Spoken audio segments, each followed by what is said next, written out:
मंडळ हा कायदा करण्याचं काम करत असतो. बाकीचं ते अंमलबजावणी करण्याचा अधिकार जर असं असतं तर सगळं महानगरपालिकेला हे आयुक्त आयुक्ताच्या हाताखाली हे सर्व कर्मचारी हे कशाला तयार केले असते? ते सचिवांच्या अध्यक्षतेखाली आणि महापौरांच्या हाताखाली ठेवले असतं. आपण सन्माननीय सदस्य महोदय हे समजून घ्या. अशा पद्धतीने आपण जर म्हणत असाल की आम्हालाच अधिकार आहे, आम्हीच अंमलबजावणी करणार, मी नम्रपणे सांगितलं की माझी गरज नाही, इथे मी बसणार पण नाही. एवढ्या वेळा मी आपल्याला सन्माननीय सदस्य नम्रपणे सांगतोय, आपण ते ऐकत नाहीत. माझं मानायचं नाही, माझं वैयक्तिक थोडंच मत आहे.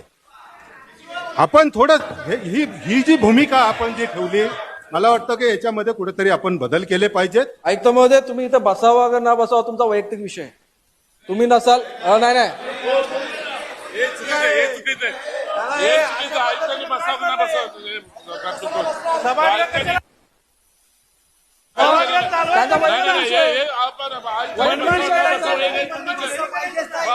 सन्माननीय सदस्य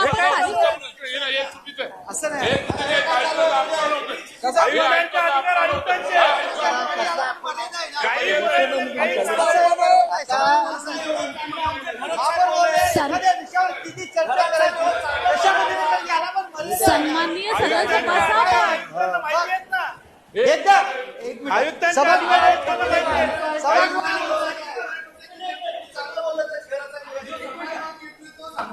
एक मिनिट, सभागृहाला काय निर्णय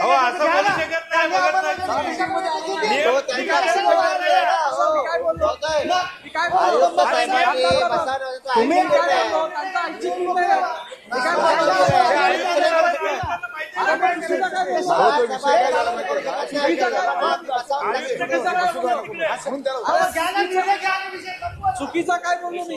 आपण निर्णय घ्या.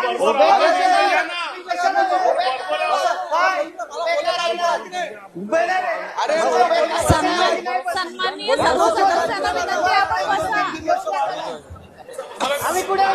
आपण बसा. आधी नाही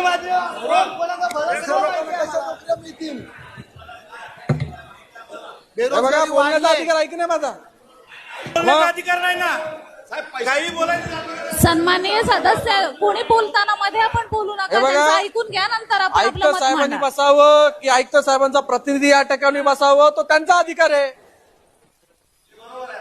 मग तेच बोललो मी काय बोललो?